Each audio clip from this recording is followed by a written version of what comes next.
Welcome back to college football on ABC, presented by Best Buy. Ron Franklin, Ed Cunningham, Jack Arute, coming to you from an aroused Kyle Field in College Station, Texas. Well, and for Coach Franchione, possibly the last time that he will get his troops ready for the fourth quarter.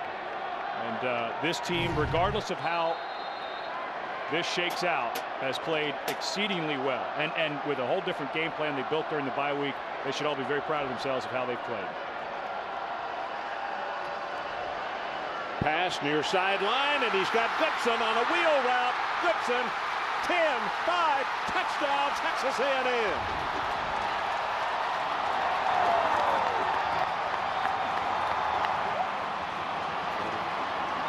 The wheel route with the running back out of the backfield, and you get the isolation, and it makes an extremely difficult defensive play for the defender to make.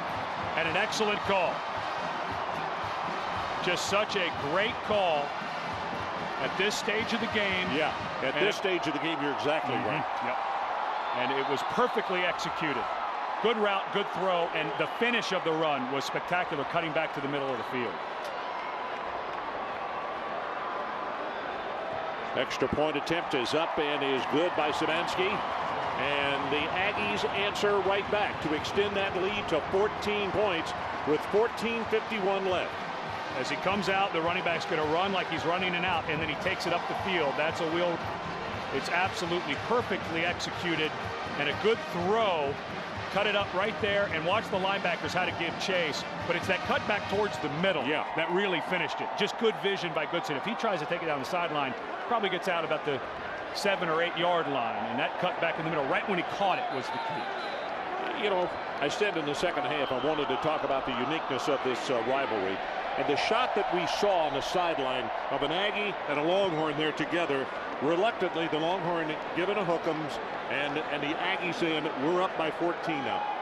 To me, the thing about this series that it makes it just apart from other really serious rivalries, and this is a serious rivalry. Do they agree on much of anything? No. Will they ever? No. Would an Aggie become a Longhorn? No, or vice versa. It's always going to be that way. A&M will call them TU rather than UT. They will be. I noticed that last night at screen practice. Yeah, and the T-Sips, they will always be called. If Texas wins, the chant of poor Aggie will always go up. It's just a part of this series. But yet, in the Aggie War Hymn, it is the only fight song in America that mentions the rival university in it.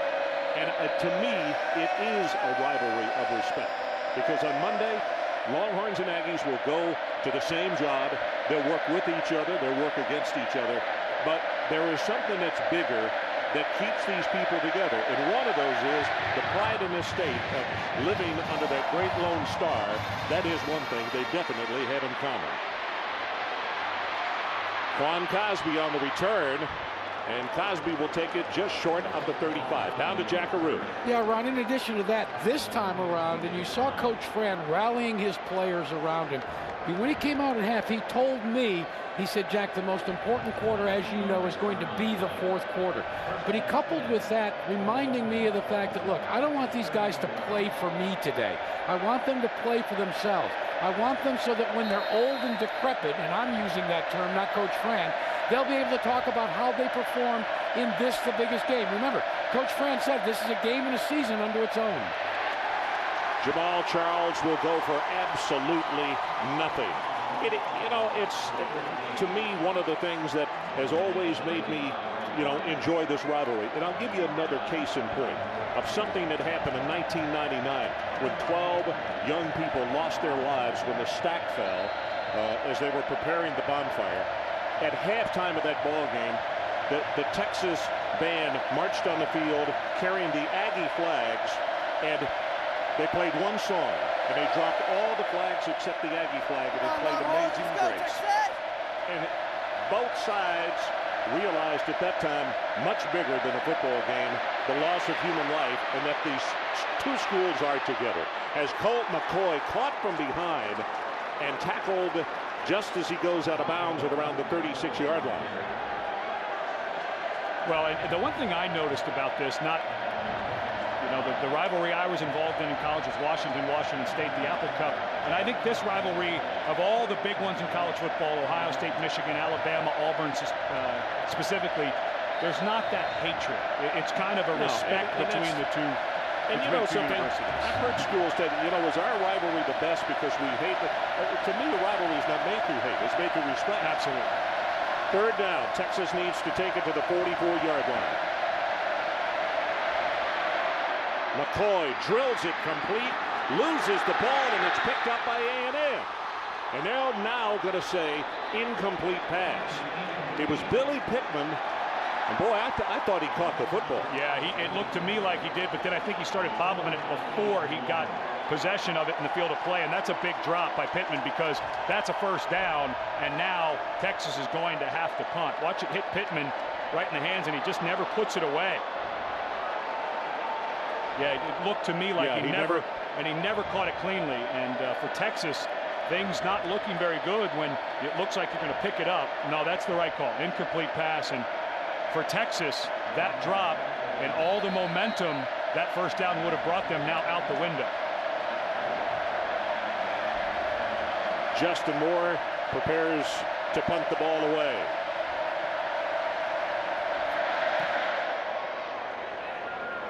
Now the kick is not going to turn over, but it's still long enough.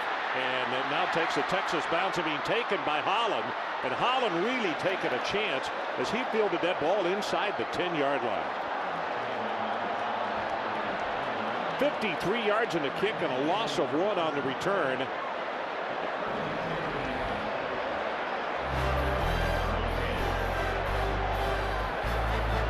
Well, that hits.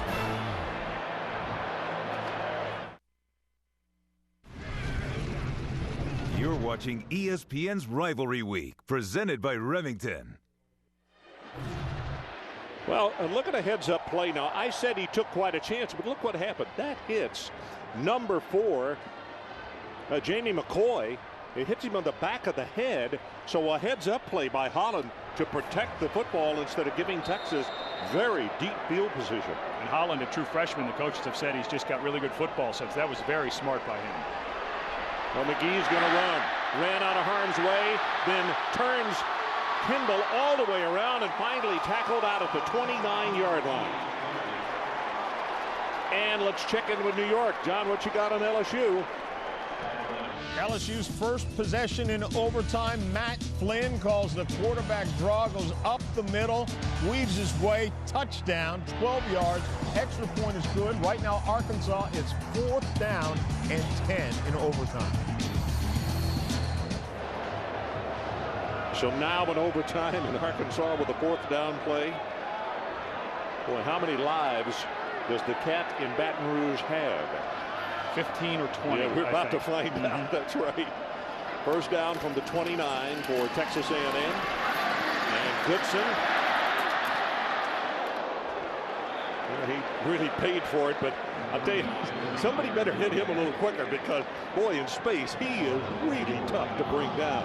Babineau finally got him. How many people around the country do you think that game in LSU matters to? You know, it's crazy when you start thinking about West Virginia's now gotten back into the national championship discussion. Ohio State, if LSU loses, gets back in. Of course, the winner of Missouri, Kansas is in that discussion. It's amazing what's going to shake out over the next 8 to 10 days. 3 wide receivers go left. And now resetting is Goodson. And they'll hand the ball up to him and run it back into the boundary. And he's not going to have very much, if anything at all. I'm going to say no gain on the play, so it'll be 3rd down, and they need to take it out to the 39-yard line. Babineau on the stop. Well, and if you're A&M at this stage in the game, you're up 14. You know how explosive Texas can be, especially in 4th quarters with Jamal Charles. And they've done such a phenomenal job of shrinking the clock. They've more than doubled the time of possession for Texas, but they've done it still mixing in the pass. I think they should stick to that. Don't do a lot of risky throws. Don't do a lot of things where there's going to be safeties in the way, but do some screens and things like that. A&M is 7 of 11 at 3rd down conversions. Lane in the ball game. He's there to block. Quick pass over the middle, and the tackle is broken by Taylor. It's a foot race. 30, 25, 15, 10, 5, touchdown, 67 yards.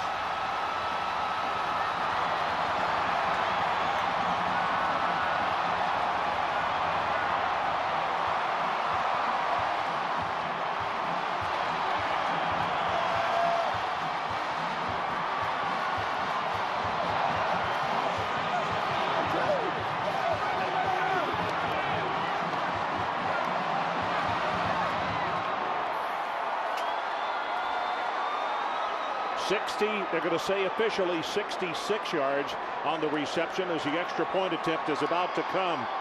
And it appeared that Griffin overran the play and ran into his own man, causing the tackle to be broken, and thus the long touchdown. And all of a sudden the Aggies are up 21 points. Take a timeout. 11:39 left. We'll be right back.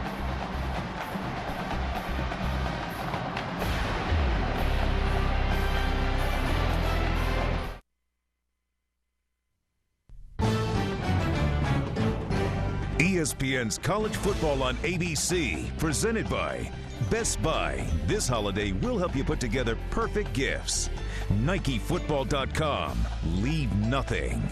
Clean Exchange, a disposable head electric shaver, new from Remington.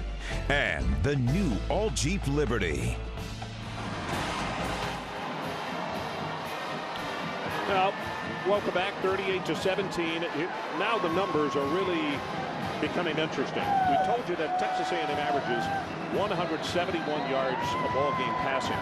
Today, McGee has a career high 364 passing yards. And they came in 106th in the country out of 119 football bowl subdivision teams in passing. And they caught Texas completely off guard. Well, here's a pooch kick, and Texas, did they get on it, or did Texas A&M? The fans stand up here so much of the time that you lose sight as they come to this side of the plate. It looks as though Henry Melton, number 37, used to be running back, now defensive end. Let's go made back. The recovery. Excuse me, Ron. Let's go back to that touchdown. We've seen E.J. Schenkel, the receiver, make some great blocks downfield. Watch when he gets down here. Now, he's not going to get much of a block, but Ryan Palmer is giving chase to Irvin Taylor, and he's gaining ground. It looks like he's going to tackle him well short of a touchdown. But watch Schenkel come in. He knocks off Beasley, and he makes Palmer adjust his chase pattern, and that's what got the touchdown for Taylor. Nice job by Schenkel. Now that's completed pass to Nate Jones, who will take it out across the 45. They'll say down at the 46, and now Texas in a hurry-up offense. And if you're A&M, play way off. Listen, I know everyone says, oh, don't play prevent. Right now, the way you've been playing on offense, just don't let anything over your head, and you're going to be just fine. So McCoy, good pickup on the blitz, looking, and he's going to be sacked at the 39. Ball is loose. A&M ball. Kellen Hurd is the man who caused the fumble. Well, it was Kellen Hurd and Lucas Patterson who double-teamed McCoy. The last time he fumbled, maybe Hurd had hit him illegally in the head or not, but this is an absolutely clean play. McCoy just didn't lock it away. You've got to know that you're about to get hit and put that thing away, but give Hurd a lot of credit. He stripped the ball, and all those bodies go flying in, and all of a sudden, well, you got a sideline. You already had a warning against Texas A&M, so you most likely going to get a penalty here for the sideline erupting, but how can you blame them? Well, the biggest thing right now, Colt McCoy, even being the last game of the regular season, got to learn how to put away the football. When you're under that kind of duress, and I know since you're down 21, you're trying to make just as much happen as you possibly can, but you can't do it when you turn it back over and put your defense back on the field. McGee, and he will be sacked at the 48-yard line. And let's check in with New York. Have we got a final in Baton Rouge, John? They converted on that 4th and 10, and then Casey Dick in a quarterback throws it to the corner of the end zone to Peyton Hillis, 10 yards, ties it up again. We're into the second overtime. Ron. I got a feeling the Cat has used a lot of lives this year. May have run out. Well, they only have 9. They got to be getting close to that total. And second down and long. McGee reverses to throw. Pressure, and the pass is out of bounds, incomplete. Now let's take a look at our Pacific Life game summary. Well, if you just happen to be joining the game, Quan Cosby had a kickoff return that looked like it gave momentum back to Texas here in the second half. But boy, Texas A&M did not blink. They came back out, and Stephen McGee, he's been a little up and down. It's a career high in passing yardage, but the coaches have never, the Aggie coaches have never taken their foot off the accelerator. They have not gotten conservative, a wide open game plan all the way through. McGee this time is going to be sacked back at the 40-yard line, and it's McElroy. I don't know how many tackles McElroy has, but as I said, when he does make a stop, he's devastating with his tackles. All these guys very athletic. He's just going to come on a blitz. And he's got 8. Really good job. That was just a missed assignment. Jaworski Lane, the running back, has to slide over there. But hey, let's not forget, 9:47 left, all their timeouts. Texas came back from 21 down, although they had the momentum against Oklahoma State. They've done this before. This is only their second punt. You realize that? Wow, look at this one. A cannon shot rolling, and it just goes into the end zone. And let's check back in with John Saunders. What do you got, John? Second overtime, Arkansas goes on offense first, and Darren McFadden from 9 yards up. Watch the speed. The burst around the end. He's in for the touchdown, and now LSU is going to have to match Arkansas in the second OT. Ron, back to you. We'll keep you up to date. John, I'll tell you what. I predict to you also, I'm not going to be surprised if Arkansas wins this thing in overtime, and McFadden is going to not only jump back in the Heisman picture, big time, I think he will. May jump back to first. Yes, he may. McCoy. Finley, incomplete. Jermichael could not hold on as Mark Dodge is the man who hit him.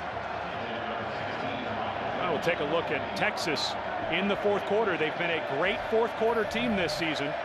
Against Central Florida, a bunch of turnovers they had to overcome. Nebraska, they were just simply getting outplayed, and then Oklahoma State down 21. They won all 3 of those games, and Mac Brown teams over the last 3 or 4 years have been very good in the fourth, so do not count these guys out down 21. 9:24 left in our ball game.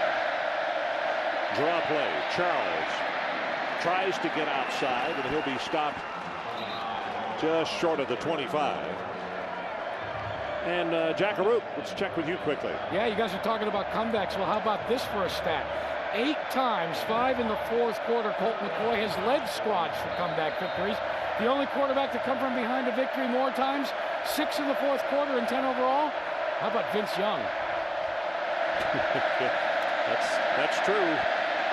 McCoy got a man, throws it complete, and that'll be more than enough for the first down.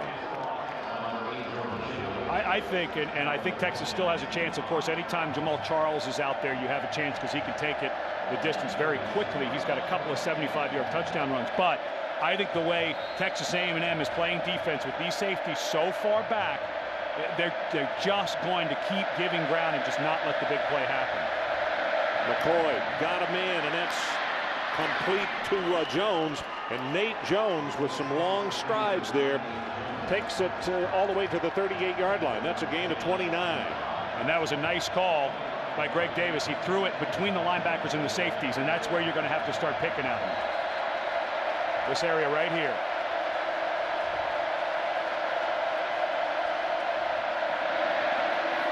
He's going to go for the money. And the ball just overthrown. Quan Cosby just laying out, going flat, parallel to the ground, and Keith Brown was trying to cover, but if the ball is thrown just a little bit shorter, it goes for 6. Well, give the defense for Texas A&M. You know, you mentioned that Kansas game, and Kansas came in here, didn't score in the first half, and was lucky to get 19 on the board. Sitting here at 17, Gary Darnell and his staff should get a lot of credit for what they've done with this defensive game plan and the effort they've gotten from their guys.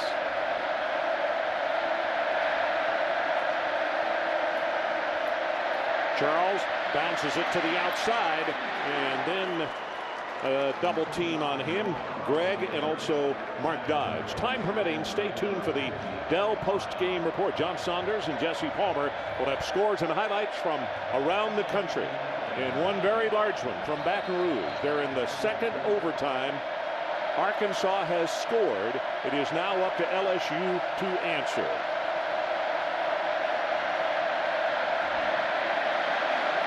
McCoy, and he's going to try to run it and will be forced out of bounds by Miller.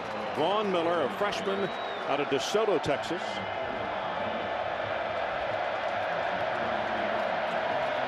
So now you've got 4th down.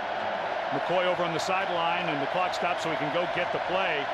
If you're A&M, watch out for Jermichael Finley. He's been the guy on 3rd and 4th and short that Texas over the course of the season has gone to, and Finley is such a danger there at tight end to run at a linebacker and then break out beyond the sticks. So it's 4th down. The line to make is the 28. And McCoy throws it to Ogbonnaya, and Ogbonnaya, I believe, will have the 1st down as Miller forced him out of bounds. Boy, that was a nice second effort, wasn't it? Yes, it was. And Ogbonnaya, a guy who he's lost some weight, he's gotten a little faster, but he's got great hands. The coaches said they can only remember one time in his career, and he's a junior, ever dropping a pass. And he did a great job of catching that ball with his hands, and that allowed him to keep his speed to go for the sticks. So it's 1st down, and now that timeout is called. I believe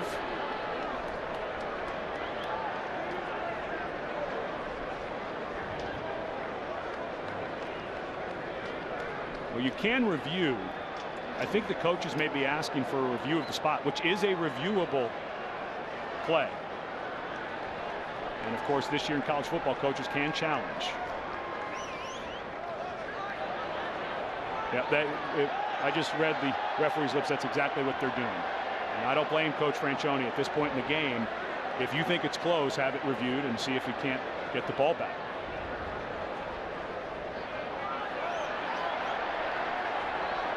Well, the ball is what counts.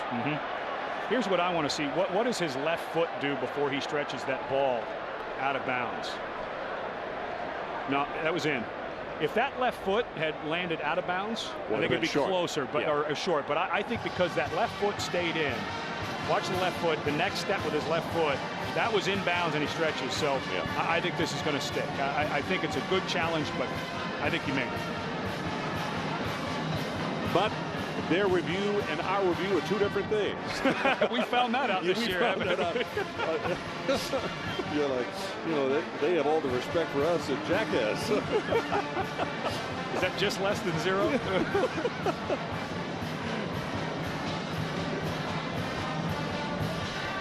And so that really hurt. Don't let the truth hurt. And of all the guys I've worked with, you two are 2 of them. We already knew that, Jack. But remember, it has to be indisputable video evidence. And it looked to me like, I think it upheld the call on the field.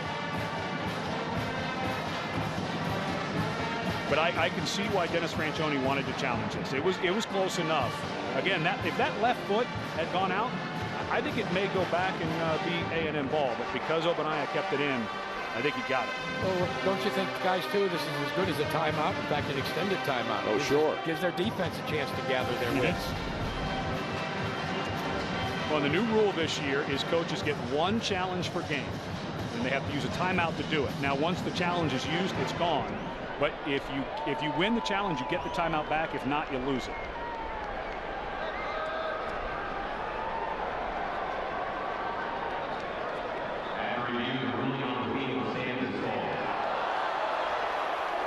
Well, what happened is the microphone has gone out, so the PA announcer had to make the announcement. If you wondered why the voice was different from what you've been hearing, the referee had not gone out for voice lessons and had lowered it. There was somebody else speaking.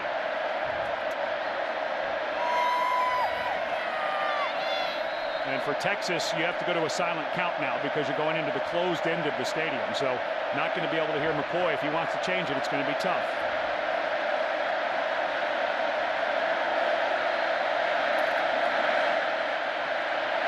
McCoy runs up, got him in, and there's Shipley. Jordan Shipley. Well, we mentioned earlier that Stephen McGee and Shipley were teammates in high school. Well, Shipley and McCoy are roommates at Texas. And that was great confidence because Shipley was running a double move to that side. It looked like he was going to go to the post, and he went back to a fade route. And McCoy knew he was going to be there the whole time because he had to run away from pressure. Think about this in the comeback by Texas against Oklahoma State. A very similar play to which Jordan Shipley. So they have a lot of confidence in each other.